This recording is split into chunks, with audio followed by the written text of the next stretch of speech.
ఈ రోజే డౌన్లోడ్ చేయండి. మీ ఫేవరెట్ షోస్ చూడండి. గంగా, ఆ బాబు ఏదో కోపంలో అన్నారు. కోపంలో అన్నా కూడా మాట పడింది నేనమ్మా. ఆ బాధ నాకు తెలుసు. పెద్దోరు ఎంతో అభిమానంతో నా కోసం వచ్చారు. కానీ నన్నే తప్పు చేయలేదని, ఆ ఫోటో తీసింది నేను కాదని నిరూపించుకునేంత వరకు సార్ నన్ను దోషిగానే చూస్తారు.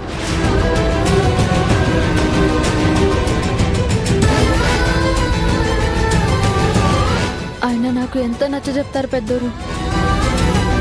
సార్కి ఇష్టం లేకుండా నన్ను ఆ ఇంట్లోకి తీసుకువెళ్ళగలరు, కానీ సార్ మనసులో నుంచి నా మీద కలిగిన ద్వేషాన్ని తీసేయగలరా?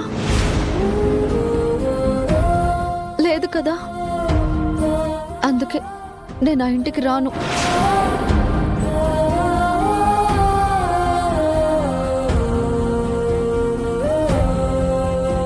ఈ మాట చెప్పి మీ మనసు బాధ పెడుతున్నందుకు నన్ను క్షమించండి పెద్దోరు.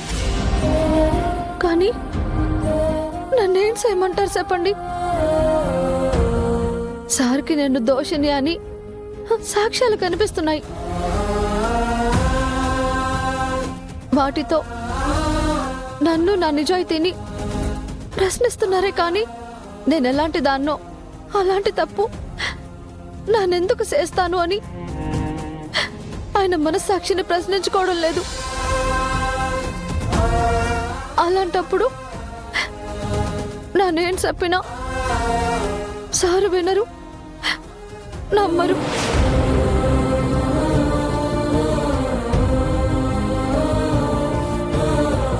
అసలు సార్కి ఇక్కడ దొరికిన ఫోన్ స్టాండు ఇక్కడికి ఎలా వచ్చిందో కూడా నాకు తెలియదు.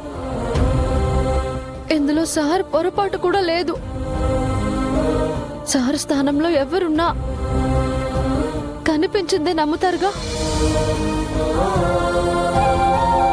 నానిప్పుడు అక్కడికి వచ్చినా సార్కి నన్ను చూస్తే సార్కి మనశ్శాంతి ఉండదు. అమ్మగారు కూడా గొడవ చేస్తారు. నా వల్ల ఆ ఇంట్లో కలతలు రావడం నాకిష్టం లేదు.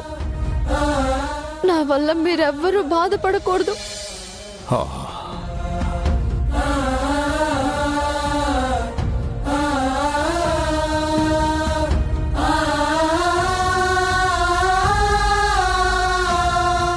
నీ బాధ నాకు అర్థమవుతోంది గంగా, కానీ నాకేం చెప్పాలో అర్థం కావడం లేదు.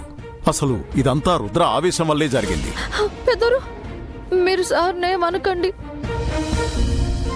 సార్ జీవితంలో చాలా ఎదురు దెబ్బలు తిన్నారు. నమ్మిన మనిషే మోసం చేసినా ఆ బాధని కూడా అనుభవించారు. ఇప్పుడు నేను కూడా మోసం చేశానని కూడా అనుకుంటున్నారు. తనకి ఇలా జరుగుతుందన్న బాధలో సార్ అలా మాట్లాడారంతే. నా మీద కోపడ్డా సరే. మా అమ్మ కోసం హాస్పిటల్కి వచ్చారు. బిల్లు కూడా సారే కట్టారు.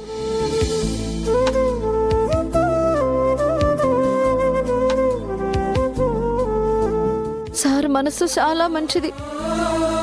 రాత్రి సార్ కార్ రిపేరింగ్ అయ్యి వర్షంలో ఉన్నారు. నేను సార్కి సాయం చేయడానికి వెళ్ళాను, కానీ సార్ నాకు దెబ్బ తగలకుండా కాపాడారు. వర్షంలో తడవకూడదని కోటు కూడా ఇచ్చారు.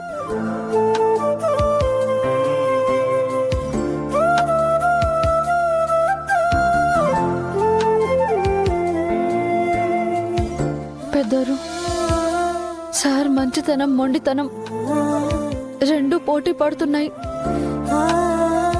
ఏదో రోజు నిజం బయటకు వస్తుంది.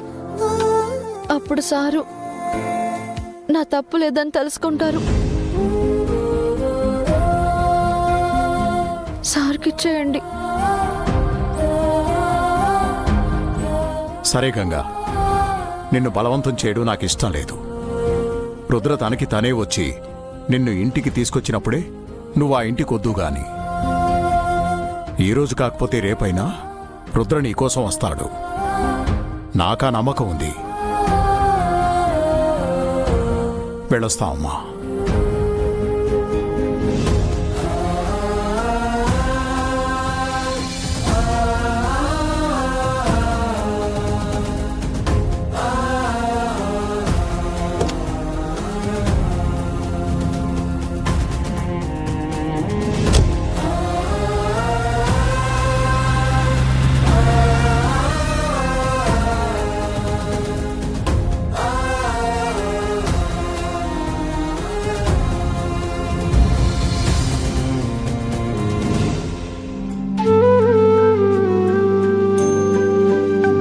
నమస్కారం సార్. ఓ గంగా, నువ్వామ్మా? ఎలా ఉన్నావు? బాగున్నాను సార్. పెద్దింటి కోడలు అయిపోయావు. చాలా సంతోషమమ్మా. ఏది ఏమైనా నువ్వు చాలా యాక్టివ్గా పనిచేసేదానివి. ఇక్కడ ఉన్న వాళ్ళంతా వేస్ట్ అనుకో. అయితే నాకు మళ్ళీ పనివ్వండి సార్. ఇదివరకు లాగానే ఎన్ని సిలిండర్లైనా డెలివరింగ్ చేసేస్తాను. భలే జోక్ చేసావు గంగా. ఇంతకీ ఏం పని మీద వచ్చావో చెప్పనే లేదు. కొత్త గ్యాస్ కనెక్షన్ ఏమన్నా కావాలా? లేదు సార్, నాకు నిజంగానే పని కావాలి. మా అమ్మ ఆరోగ్య పరిస్థితి మీకు తెలిసిందే కదా సార్. మందులు కొనడానికి నాకు డబ్బులు కావాలి. మీరు నాకు పనిచ్చి కొంచెం అడ్వాన్స్ ఇస్తే ఇప్పటికిప్పుడే డ్యూటీలో చేరిపోతాను సార్. ఏం మాట్లాడుతున్నావు గంగా? పెద్దింటి కోడలివి, నీకు డబ్బులకు లోటేంటి? అవన్నీ ఏం అడగండి సార్. దయచేసి నాకు పనివ్వండి. నువ్వెలా పనిచేస్తావు గంగా?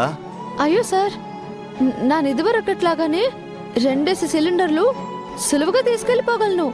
కావాలంటే చూడండి.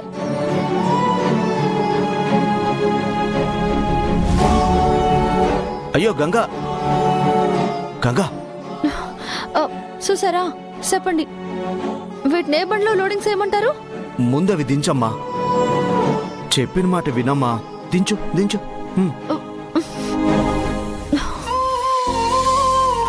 చూడు గంగా, విజయేంద్ర ప్రతాప్ గారి కోడలువి నువ్వు నా దగ్గర పనిచేయడం ఏమన్నా బాగుంటుందా? వద్దమ్మా, నువ్వు ఇంటికెళ్ళమ్మా. సార్ సార్ సార్, నన్ను బస్తీ గంగలాగే చూడండి, పెద్దింటి కోడలుగా చూడకండి సార్. నాకు పని చాలా అవసరం, అర్థం చేసుకోండి. నువ్వే నేను చెప్పేది అర్థం చేసుకోవడం లేదమ్మా. నీకు నేను ఈ పని ఇవ్వలేను. ఈ విషయం రేపు మీ ఇంట్లో తెలిస్తే నాకు మాట వస్తుంది. వెళ్ళమ్మా, ప్లీజ్ వెళ్ళమ్మా. అలా ఏం జరగదండి, నా మాట నమ్మండి. గంగా, నువ్వు ఇక్కడేం చేస్తున్నావు? నువ్వు సమయానికి వచ్చావు సీను. గంగ చూడు, పని కావాలని వచ్చింది. వద్దన్నా వినకుండా మొండికేస్తుంది. నువ్వైనా తనకి నచ్చజెప్పి తీసుకెళ్ళి సీను. అలాగే సార్, నేను మాట్లాడతాను. గంగా ఇలా రా. సీనన్నా, నువ్వైనా ఓనర్ గారితో చెప్పి నాకు పని పెంచన్నా. నీకు నా పరిస్థితి తెలుసు కదా. ఇంట్లో పరిస్థితి బాగాలేదని సిలిండర్లు మోస్తావా? ఏం చేయమంటారన్నా? ఏదో ఒకటి ఆలోచిద్దాంలే. ముందైతే నువ్వు నాతో రా. అది కాదన్నా. నువ్వు రా గంగా, అన్నా, రా. అది కాదు సీనన్నా.